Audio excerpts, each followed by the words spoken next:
Rassemblement des talibés Niassène devant le commissariat de Kaolack ce vendredi pour soutenir le fils du défunt 4e khalife de Léona Niassène, convoqué pour avoir dirigé la prière ce vendredi à la mosquée.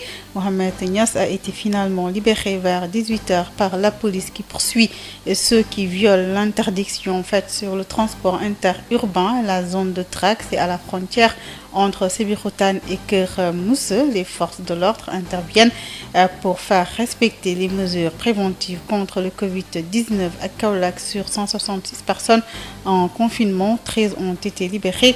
Les cas réquisitionnés et pour les ramener à la maison. Pour le ministère de l'Enseignement supérieur et de la Recherche, il faut organiser un test massif dans les zones les plus touchées. Pénurie d'eau à Mboro depuis plusieurs jours. Les robinets sont fermés. Campagne agricole pour la disponibilité des intrants. Tous les actes administratifs ont été pris. Le constat, ce sera dans la région de Diourbel. Et puis votre rubrique contradictoire reçoit Dr Macoumba Diouf, le président de la commission décentralisation de l'Association des maires du Sénégal, et Amadou Seignon, consultant formateur en gouvernance locale. Il se prononce sur le réaménagement budgétaire dans les collectivités territoriales avec le Covid-19. Info santé complète ce journal mise en onde par Alioune Badara Socé. Bienvenue sur Sud FM. Bonsoir à tous. Le fils aîné du défunt 4e khalife général de Léona Niassène, convoqué ce vendredi à la police pour avoir dirigé la prière à la mosquée. Les talibés Niassène avaient appelé à un grand rassemblement devant le commissariat de Kaolack. Mohamed Niass a été finalement libéré vers 18h par la police. La police qui traque ceux qui violent les interdictions faites sur le transport urbain. La zone de traque, c'est à la frontière entre Sébikotane et Keur Mousse. Affrontement et course-poursuite dans cette zone. Nous écoutons à ce propos Adam John. Keur Moussa et Sébikotane, deux communes frontalières qui séparent respectivement les régions de Thiès et Dakar. En cette période d'interdiction du trafic interurbain, cet endroit est devenu une véritable zone de conflit entre forces de l'ordre et citoyens désireux de mener leurs activités quotidiennes d'une localité à une autre malgré l'interdiction. Conséquence, les populations empruntent à pied, par moto ou véhicule, les voies de contournement.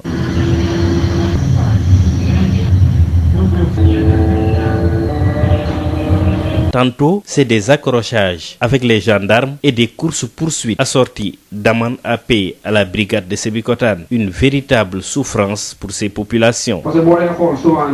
Nous sommes tout le temps bloqués ici devant les policiers, ce qui chamboule tout notre programme d'aller au travail. Même si la frontière entre les deux régions doit être fermée, il nous faut au moins des heures autorisées à la circulation, parce que les commerçants ne peuvent pas être continuellement chez eux. Nous avons tellement couru pour éviter d'affronter les forces de l'ordre, sinon ils vont nous frapper et on n'y pourra rien. Pourquoi ne pas se conformer à cette mesure d'interdiction? Ces citoyens étalent divers motifs. Qu'on le dise ou non, le pays traverse une crise économique. Il nous faut donc aller au travail pour subvenir à nos besoins. Certains peuvent être confinés pendant des jours sans grande difficulté. D'autres, par contre, ne peuvent pas rester 3 jours sans aller au marché. Ils n'ont pas assez de mots. Il faut que le gouvernement revoie sa copie en fixant des heures adéquates et permettre aux citoyens d'aller au travail. Sinon, on est obligé d'affronter les forces de l'ordre.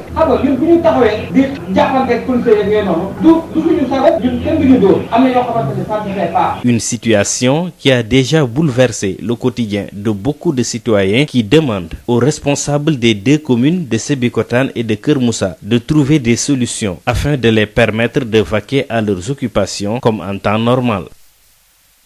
À Kaolack, sur 166 personnes en confinement, 13 sont déjà libérées en attendant les résultats des autres prélèvements attendus incessamment. Des cas sont déjà mobilisés pour ramener les malades guéris chez eux. Le gouverneur de la région de Kaolack fait le point au micro de Mamadou Camara. La pandémie, non seulement ça s'est stabilisé, parce que depuis quelques jours, on n'a pas enregistré donc, de cas positifs. On s'en est arrêté donc, à ces 6 cas-là. Ces 6 cas qui s'expliquent par le fait que les 2 premiers cas ont eu des contacts. Et parmi ces contacts-là, il y en a pour chaque cas 2 cas contacts positifs. Donc ça fait 3 fois 2, ça fait 6. On s'est arrêté là. Je crois qu'à partir d'hier, il y a eu déjà, je crois, 13 sorties. Et je crois que cet après-midi, ou bien demain, si tout va bien, si on reçoit les résultats des dernières analyses, je crois que ça va complètement, en tout cas en grande partie, se désengorger. Et tous ces cas contacts, en tout cas qui étaient les cas suspects, compte tenu du contact avec les premiers malades, qui ont été logés dans des hôtels, pourront regagner leur domicile. D'ailleurs, on a même prépositionné un cas qui nous a été prêté par SOS pour pouvoir donc faire le voyage. Je crois que on l'espère que les résultats qui vont venir, en tout cas s'ils seront négatifs, vont permettre donc de désengorger tous les hôtels là. Parce que actuellement, au moment où je vous parle, il y a 166 personnes qui sont confinées dans des hôtels, mais aussi également dans 2 villages. Le premier village où lui est donc le premier cas, Tcheken, et l'autre village qui est à Mbadakhoun. Là aussi, il y a des gens qui sont confinés là-bas.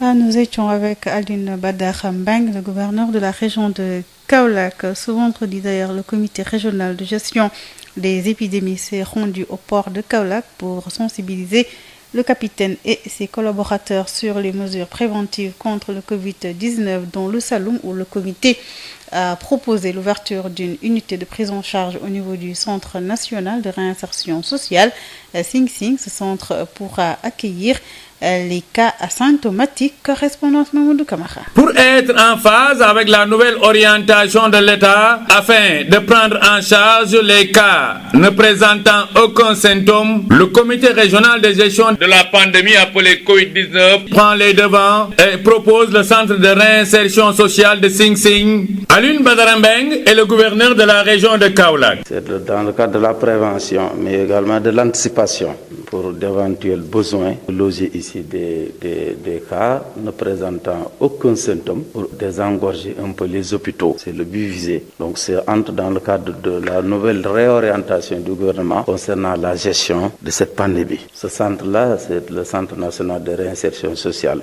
qui, à première vue, présenterait un bon cadre, en tout cas pour abriter tous ces cas-là. Mais nous allons faire la proposition à M. le ministre de la Santé, proposition qui sera accompagnée aussi d'une certaine expression des besoins pour rendre ce cadre beaucoup plus attrayant. Vous avez trouvé aussi avec de l'eau, avec de l'électricité propre, des lits avec une capacité de 40 à 48 lits, des box pour le personnel médical, des box aussi pour éventuellement la sécurité. Je crois que déjà, il y a le minimum qui est ici représenté pour faire donc de ce cadre une structure extra-hospitalière pour pouvoir donc recueillir tous ces cas ne présentant aucun symptôme. Maintenant, il restera la réalisation d'un certain nombre de petits travaux, des rideaux, la division donc de ce lieu-là en compartiments pour le personnel médical, pour les malades, pour la sécurité, etc., etc. Donc une proposition sera faite. Je ne veux pas dire que ça va être retenu comme site, mais une proposition sera faite. Je crois que déjà c'est un bon départ.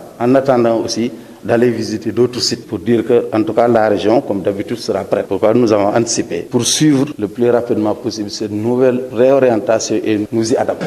Le gouverneur de la région de Kaolack, par ailleurs président du comité régional de gestion, était en compagnie du préfet, du médecin-chef de région, du commissaire central et du commandant de la gendarmerie, entre autres, pour visiter le centre national de réinsertion sociale qui a une capacité d'accueil de 40 lits. Kaolack, Mamadou Camara, Sud FM. Mamadou Camara, des tests massifs dans les zones les plus touchées comme Dakar et Thiès sont là, entre autres des propositions faites par la Direction générale de la recherche et de l'innovation du ministère de l'Enseignement supérieur et de la recherche en collaboration avec l'Université virtuelle du Sénégal. C'était au cours d'un panel en ligne ce vendredi sur la stratégie de lutte contre le Covid-19. Amadou Moustapha Dian. D'emblée, le constat est notoire, la maladie progresse et la réponse doit être mieux adressée avec les 1551 cas, dont 14 décès enregistrés, même si le taux de létalité est faible. Selon le professeur Massamba Diouf, il faut étudier le nombre de nouveaux cas en fonction des tests réalisés pour avoir une indication plus efficace sur la prévalence de la maladie. Parmi les défis figure également l'importance de mener des tests massifs au-delà des cibles initiales, les cas suspects et autres cas contacts dans les zones tendues comme les régions de Thiès, Dakar et Diourbel. Afin d'améliorer la stratégie de surveillance épidémiologique, le professeur Diouf indique que nous sommes actuellement dans la phase 2 de montée de la pandémie. Avant d'atteindre la phase 3 avec la vague pandémique et le pic, il faut une méthode aléatoire pour dépister le maximum de personnes en instaurant des sites communautaires sentinelles pour circonscrire la maladie, surtout les cas de transmission communautaire. Le professeur Diouf a aussi préconisé l'intégration des modèles de calcul mathématiques pour mieux prédire le pic à venir. L'implication de la chaire santé publique des universités au sein du comité de suivi est également souhaitée avec le secteur privé médical laissé en rade. Le professeur Diouf a même invité le président Macky Sall à faire une autre sortie médiatique afin d'expliquer aux citoyens l'importance du port de masque et l'intérêt de respecter les mesures déjà édictées et si possible en Wolof. Pour sa part, le professeur Ousseynou Ka du ministère de l'Enseignement supérieur et de la Recherche s'est intéressé à l'âge des patients et à la mortalité. Pour lui, le facteur aggravant, ce n'est pas l'âge, mais plutôt les comorbidités des patients. Pour preuve, le jeune de 37 ans décédé souffrait de diabète, était hypertendu et avait un surpoids. Il souligne que les personnes âgées sont plus exposées, plus hospitalisées et enregistrent plus de cas de décès. En effet, les 3/4 des décès sont des personnes âgées traînant d'autres pathologies graves telles que les diabètes, l'hypertension artérielle, les troubles respiratoires et autres maladies chroniques. Nutrition, immunité et infection fut le troisième panel animé par le professeur Dessous qui a démontré le lien étroit entre l'alimentation saine et de qualité et la capacité de l'organisme de résister et d'être résilient face au virus. Il conseille même l'introduction du protocole nutritionnel pour le patient sous traitement afin d'allier la prise en charge médicale, psychologique et nutritionnelle en vue d'obtenir de meilleurs taux de guérison. Sud FM. Pénurie d'eau à Mboro. Depuis plusieurs jours, les robinets sont fermés en cette période d'épidémie et de jeûne où les besoins en eau augmentent. Les habitants souffrent énormément. Babacar Sow. Mboro est resté plusieurs jours sans qu'aucune goutte d'eau ne coule des robinets en cette période de coronavirus où le lavage des mains et les mesures barrières pour éviter la maladie sont recommandées. L'Aquatec pointé du doigt par les populations dans cette situation invivable, surtout en cette période de Ramadan. Un repreneur de la distribution de l'eau qui donne comme allégation des coupures d'électricité et des baisses de tension qui ont endommagé la pompe du F1, ce qui est inadmissible à les en croire. Mamadou Seck Ngom, coordonnateur du collectif And Taxawu Mboro. Au moment où je vous parle, Mboro est resté 4 jours où une gouttelette d'eau ne coule dans nos robinets. Ça, c'est inadmissible. Dans ce contexte de maladie du Covid-19 où on demande à chaque citoyen de s'en entretenir, de se laver les mains, de se tenir propre, de s'isoler de ce qui se passe. Si on nous dit aujourd'hui, c'est à cause d'une coupure d'électricité ou bien d'une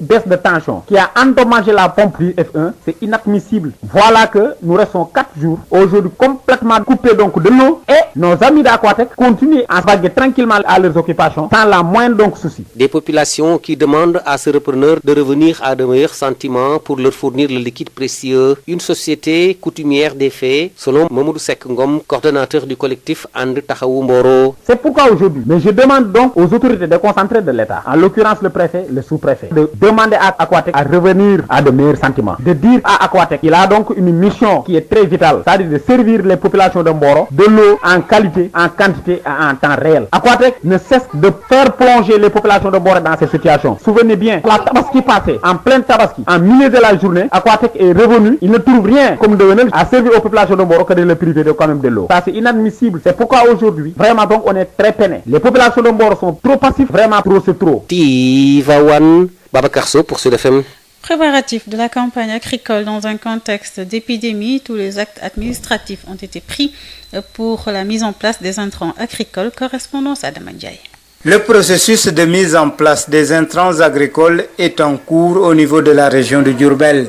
Tous les actes administratifs allant de la notification pour la mise en place des commissions de cession des semences, la notification des opérateurs privés semenciers, mais aussi les prix de cession ont été pris par l'autorité administrative.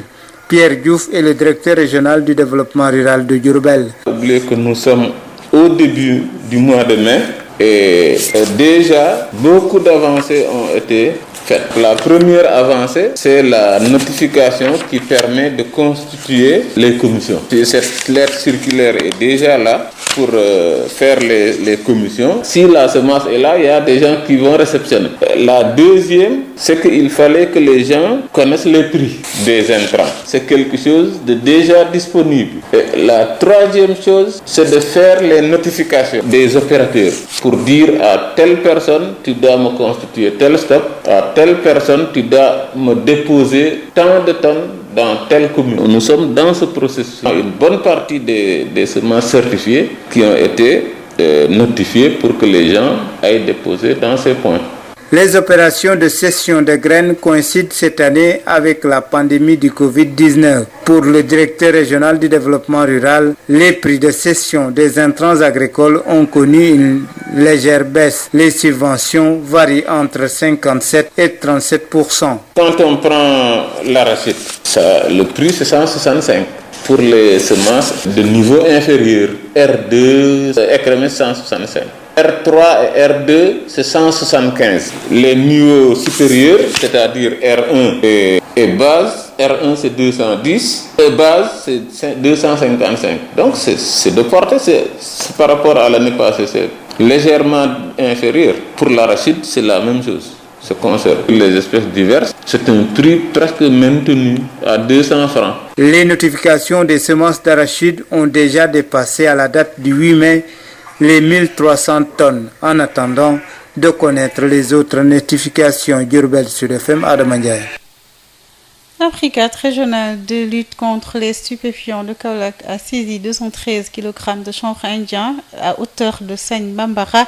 Le commissaire Ousmane Sidi, chef de la brigade de lutte contre les stupéfiants de Kaolack, explique au micro de Adama. Bon, c'est une saisine que cette entité de la police nationale chargée de la lutte contre la drogue a effectuée dans la nuit du 6 au 7, du 7 au 8 mai 2020. L'unité a effectué une opération au niveau de la berge du fleuve de Saloum en face de Sagne Bambara où ils ont saisi 213 kg de chanvre indien. C'était conditionné sur 7 sacs. La première nuit, ils ont eu à saisir les 4 premiers sacs sur une charrette. Mais malheureusement, les suspects ont pris la poudre d'escampette parce qu'il faisait nuit. Il était préférable de sécuriser d'abord la marchandise parce que tôt ou tard, certainement, on pourra les rencontrer. Puisqu'ils sont dans le milieu, on a préféré sécuriser la marchandise, la drogue, ramener et les laisser partir. Certainement, d'ici quelques jours, nous pouvons identifier les principaux suspects qui ont eu à prendre la fuite. Par la suite, le lendemain, parce que selon nos informations, c'était 2 groupes. Donc, puisqu'on a eu à faire la première saisine, donc on s'est dit que dans leur mentalité, ils vont dire que les policiers ne vont pas revenir sur le terrain. Donc, ils allaient profiter de l'occasion pour revenir. Mais nous aussi, on n'a pas lâché prise. Nous sommes retournés le lendemain. On s'est planqué. C'est vers 2h30 que les agents ont aperçu une charrette qui sortait de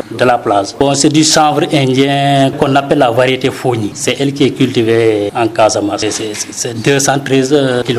Le premier jour, comme le deuxième jour, ils ont utilisé des charrettes. On a saisi les 2 charrettes et leurs chevaux qui sont en ce moment dans nos locaux. On a rendu compte au procureur. C'est pas facile à estimer parce que le prix varie en fonction des circonstances. Mais ce qui est sûr, le bloc est vendu en ce moment à Kaolack à 40 000. La valeur marchande actuelle, c'est 40 000 francs. Donc on suppose que 40 000 multiplié à 213 blocs, c'est vers 8 500 000. 8 500 000, 8 600 000. Sans compter bien sûr la valeur des moyens utilisés, c'est-à-dire les 2 chevaux et les charrettes.